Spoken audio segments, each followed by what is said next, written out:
So if you can find that and crystallize or focus on that, that's your power headline.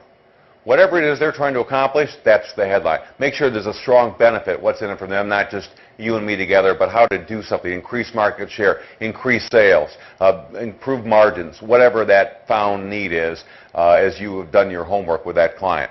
So not only is it a personalized cover and a power headline, when I go through the entire proposal, what it should be, the correct spacing is double spaced.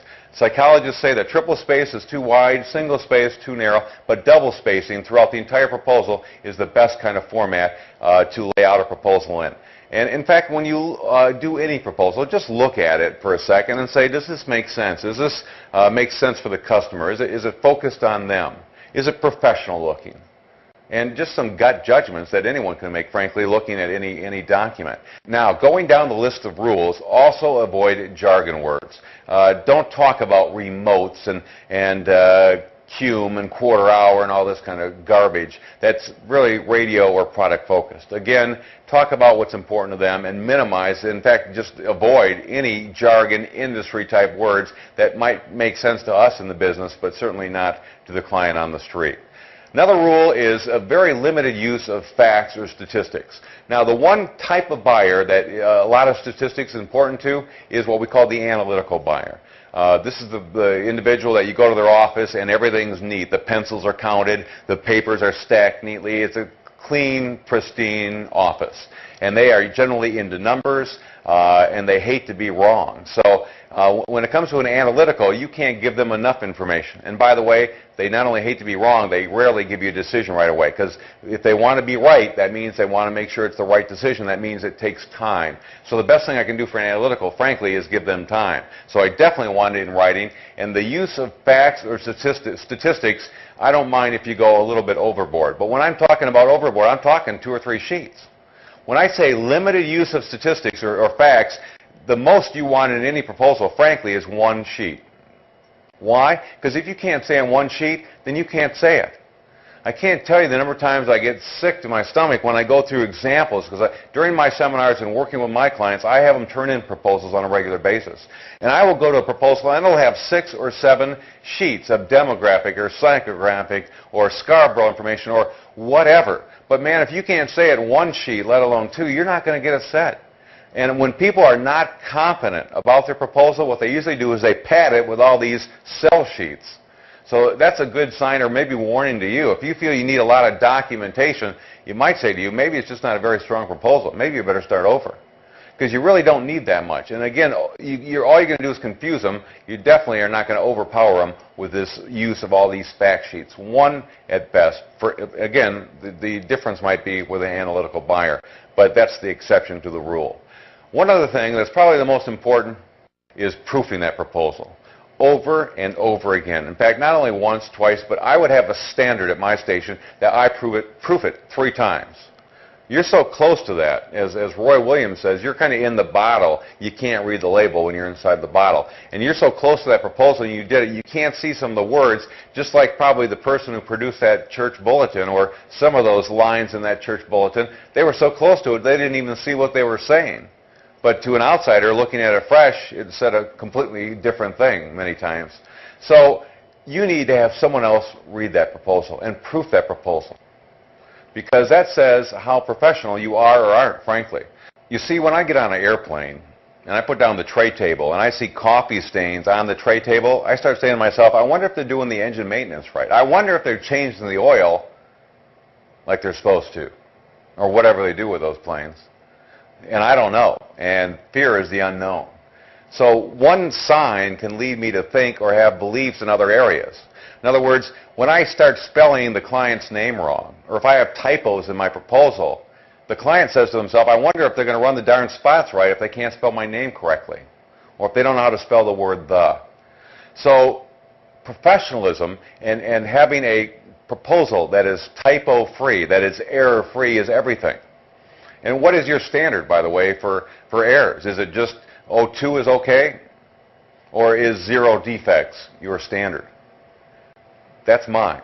And I don't want a client to ever find any defects if I can help it. And that's why you need 3 sets of eyes to look at this thing and make sure you haven't made a mistake and done some kind of not only just misspelled words, but maybe misinterpreted things like our friends in the church bulletin did again.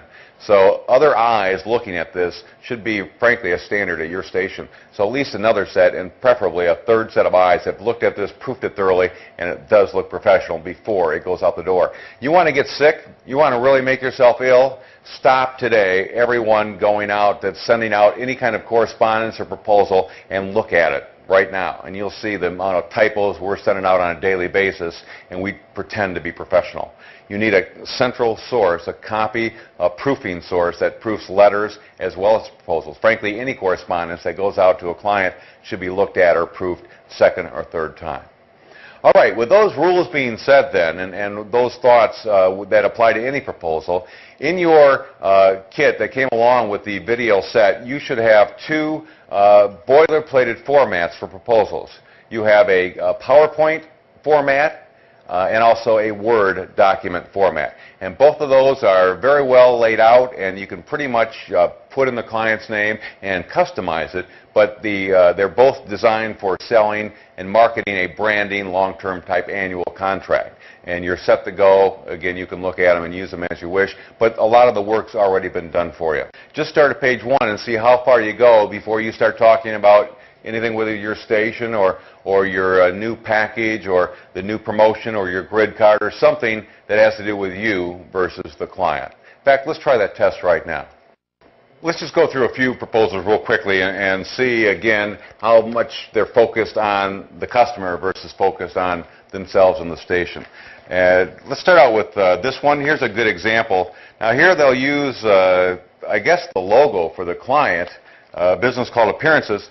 But the first thing, what do you see when you look at something like this? I see clutter. They got the station call letters here, they got crap here, they got stuff there. Sorry, this is not very convenient for the customer. I don't like it. Here's another one, same kind of problem. They got now they're trying to reach out, touch a felt need, starting the journal.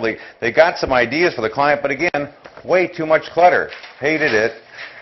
Here's another one. Again, it is a copy, but it says a marketing partnership opportunity, getting more women to lose weight with inches away.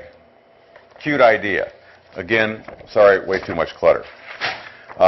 Here, they're finally getting some statements in here, some benefit statements, increasing share of mind and share of market for Thompson Outdoor Power. That's good. Problem is, it's in the middle, buried with all this clutter again. Here is a much cleaner presentation. Watervliet Community Hospital, our family caring for yours. In fact, you get to the first page and they talk about the current needs. Here's the situation. That's good. Next page, here's 4 things that we want to do, reach the right people, a message that motivates.